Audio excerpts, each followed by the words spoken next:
Universitas Cimakuala. Tujuan saya ke sini akan melakukan sebuah wawancara.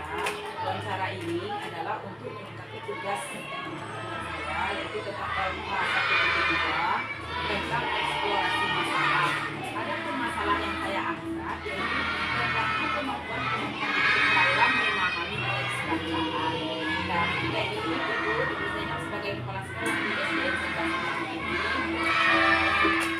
saya mau bertanya Ibu, yaitu yang pertama, menurut Ibu, apa faktor yang menyebabkan kemampuan siswa dalam memahami teks bacaan ini rendah?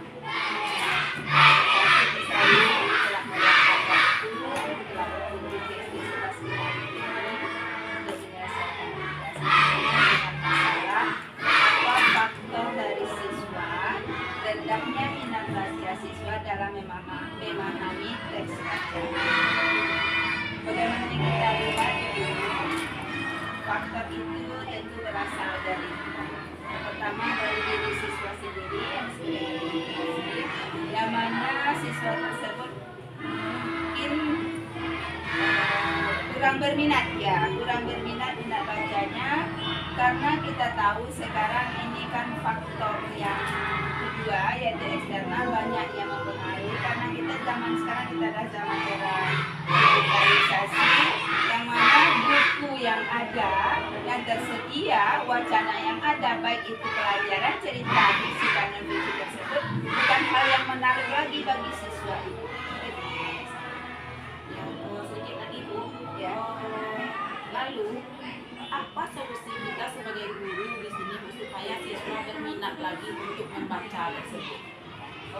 Solusi dari hal-hal yang kita lihat tadi, anak tidak berminat membaca, mungkin sarana dan sarana yang kurang, mungkin kemampuan betul dari pendidik betul yang belum lagi ibaratnya optimal untuk mengatasi solusi dari permasalahan itu yang pertama.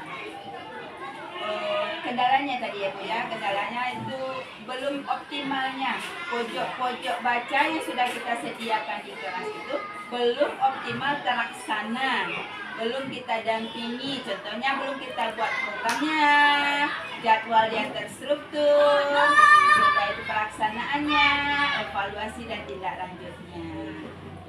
Jadi untuk itu yang sudah kita lakukan, kami lakukan di sini Ibu, kami buat jadwal kunjungan di pustaka secara teratur itu berkelas. Yang kedua ada lagi gerobak baca yang kami sediakan setiap anak jam istirahat. Ada lagi 5 menit membaca sebelum permulaan belajar.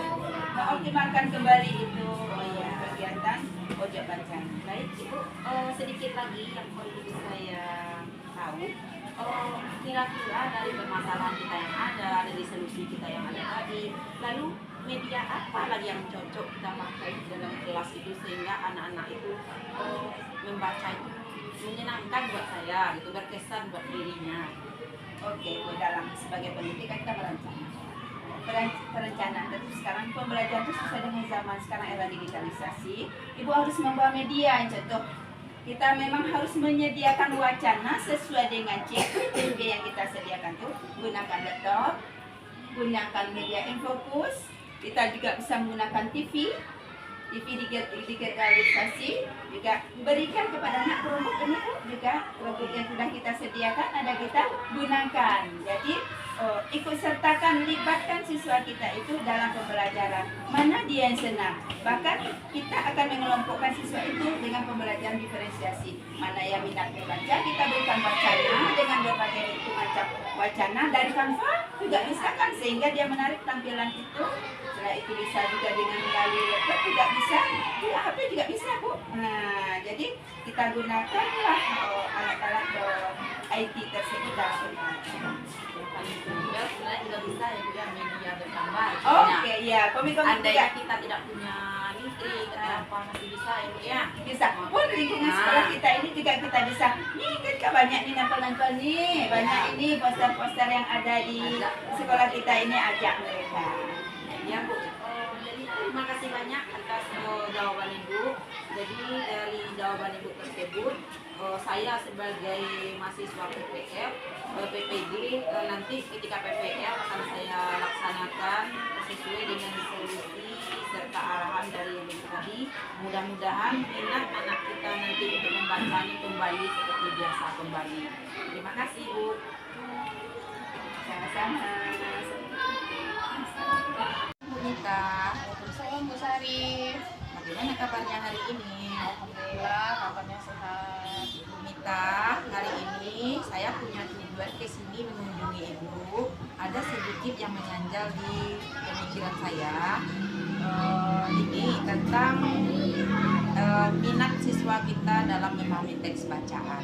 Nah, yang akan saya tanyakan ke Bu Mita, menurut Ibu sebagai petugas perpustakaan, apa faktor yang menyebabkan kemampuan siswa dalam memahami teks bacaan tersebut masih rendah?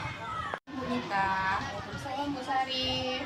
Bagaimana kabarnya hari ini? Alhamdulillah kabarnya sehat. Bu Mita, hari ini saya punya tujuan ke sini mengunjungi Ibu. Ada sedikit yang menyanjal di pemikiran saya. Ini tentang minat siswa kita dalam memahami teks bacaan. Nah, yang akan saya tanyakan ke Bu Mita, menurut Ibu sebagai petugas perpustakaan, apa faktor yang menyebabkan kemampuan siswa dalam memahami teks bacaan tersebut masih rendah?